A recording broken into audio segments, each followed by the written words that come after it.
Listen, I gotta keep it a buck. If you got through that episode sober, you need to give yourself a round of applause, a pat on the back, because I just couldn't do it.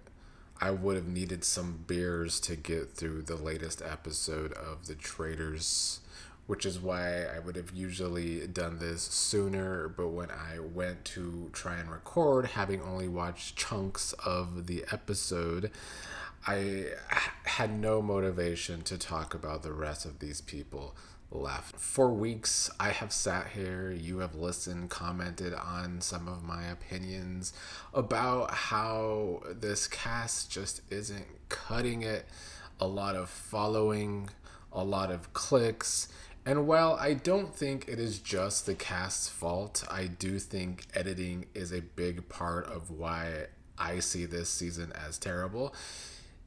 The cast does still suck. The rest of this cast left cannot carry the show, and this latest episode showed that. It was as boring as expected. Maybe not the worst hour of the Traitors I've seen, but by far the most boring. I could not get through it because I don't care anymore at this point, and I do think editing has a lot to do with it. They over edited certain people like Colton, Rob. I mean, they always do the Traitors because the Traitors have to carry the show.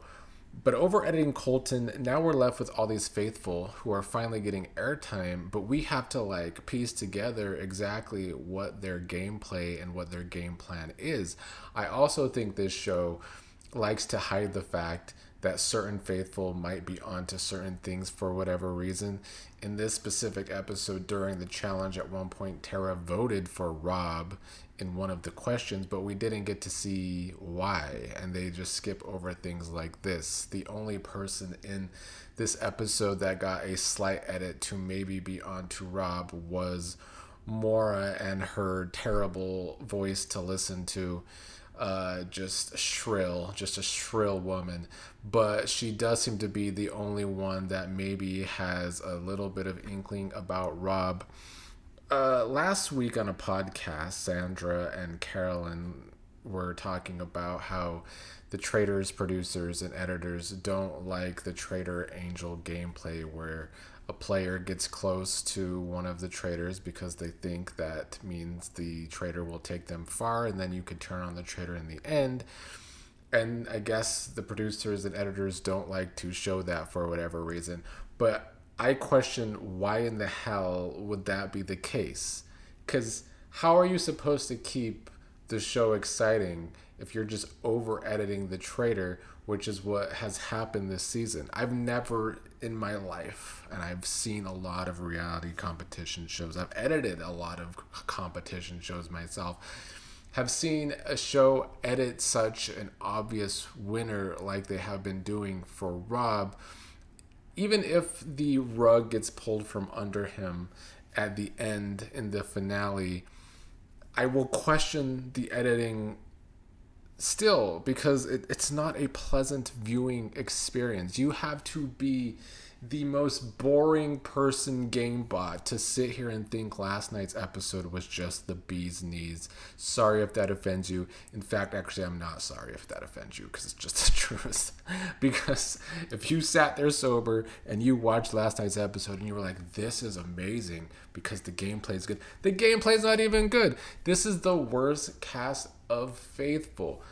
Before we get to them, I guess we'll get to Eric, who is the new traitor and was as bad and boring as I predicted. Of course, Rob is saying very Rob things like we're equals and loves working with men way better. I mean, this is why I called out Rob last week. And since he is a Love Island alumni, I don't care how harsh my opinion is of Rob. The fact that he's never had a healthy relationship in his life, I actually think this show is another good example as of why.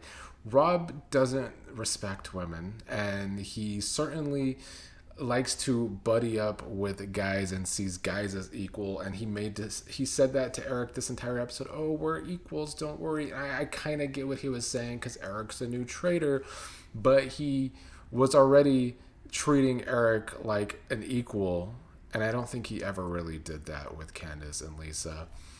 But I digress. I still think it was good for Rob to choose Eric because Eric is a fool and has been the whole time, and Eric will screw up and Eric will get seen as a traitor and he will get eliminated before Rob, and that would likely help Rob win in the end. But you can see with this episode, and maybe it's the terrible editing, who knows. But in this episode, and I said this last week, if the faithful come out of last week and aren't just all over the fact that it 100% has to be a guy, then I question the brains of these people. And even though I guess maybe it wasn't a big part of the edit, yeah, Johnny was a main contender the entire episode. But somehow the challenge turned people towards Tara. And this is why I think the people that sit there and try to say, and there's not a lot of them, but I have seen people trying to defend last night's episode, but the people that sit there and try and defend last night's episode and say it's a good episode because of the gameplay are lying, or they're just fools. Because in that challenge, Rob and Eric always choosing Tara to put the spotlight in Tara, anyone with any critical thinking, even just a little bit of critical thinking, would sit there and know that it would 100% have to mean that Tara is not a traitor. Like, just deductive reasoning, the fact that all of the traitors so far have been women, I just can't understand how they could think it would be another woman that's a traitor that's left. So they're not thinking that it's 100% a guy. Then they put all of this spotlight on Tara, and they don't see that as the traitors clearly just trying to make Tara a target. Kirsten proved with last night's episode that she has to be the dumbest faithful this season. And there's been a ton of them. So the fact that she is the dumbest, she should feel really bad about how dumb she has been this season. Because she's been wrong every single time. She's just loud and wrong all that. Well, she's not loud. She's not loud at all. And that's one of the problems with a lot of these cast members left, is that they're just meek and boring. But when she does speak, when she does decide to speak and give an opinion on who the traitor is, she's always wrong. So tricking Kirsten and Mark, it's just evidence that this is the worst faithful gameplay that you could possibly see.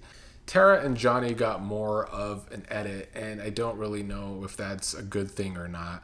I've been saying that I feel like they're the only two that could maybe win if it's not Rob. But the fact that they had to make their big deal out of this big reveal that they've been best friends outside of the show, I think makes the rest of their game harder, because the only way they're going to win is if they get to the end together. I also think that if the traitors were going to put all of this spotlight onto Tara, they should have done that just to kill her off. But I only think that because I like to think that these faithfuls are smarter than they actually are. But their little trick during the challenge did seem to work on Kirsten and Mark for whatever reason, even though they overdid it, and it should have proved without a shadow of a doubt that Tara is not a traitor.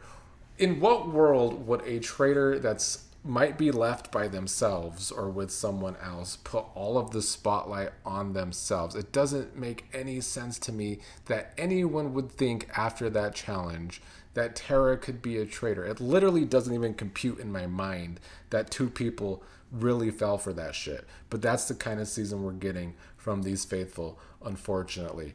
At least Steven's worthless ass is out of the game finally. He literally brought absolutely nothing to this season at all.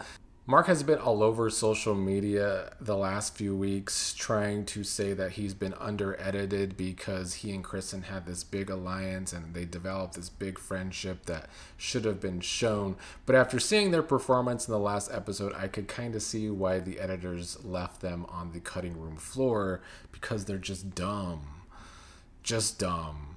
And then the cherry on top is that Eric is such a bad traitor that his first day as a traitor Kristen, who we just discussed, has been wrong this entire season, can suspect him because he doesn't know what to say at a round table.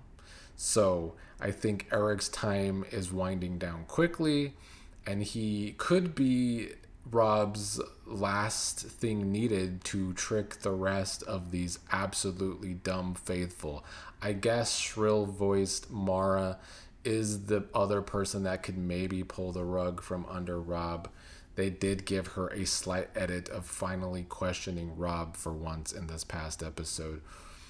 But that's about it. I just want to reiterate that the editing this season is it's atrocious, because how can a show edit an entire season about one person being the possibility of winning? I've never seen it. Even the biggest edited Survivor seasons, at least in the middle of the season, if not late into the season, have other contenders along the way. This season has had none of that. So either the cast is that terrible, or the editing is, or both. But you got producers out this past week hyping up this cast. They were just so excited to play, and they played so hard. Did they? They actually just seem very clicky. And that's why I still will call Rob a mediocre player. I don't care all this hoopla online about how Rob is this amazing player. Without this clicky ass cast, Rob would not be playing as good of a game. If Rob was in seasons 1, 2, or 3 as a traitor, he would not be doing well. So if this past episode was hard, I don't know how the next one's going to be. I can't believe we still have 1 week with one more episode before we could finally get to the finale and the reunion. At this point, I don't even think the reunion is going to be good enough to cover, but I'm going to try my best. Will I review next week's episode? I don't know. It was hard for me today to sit here and want to talk about an episode that I couldn't even get through.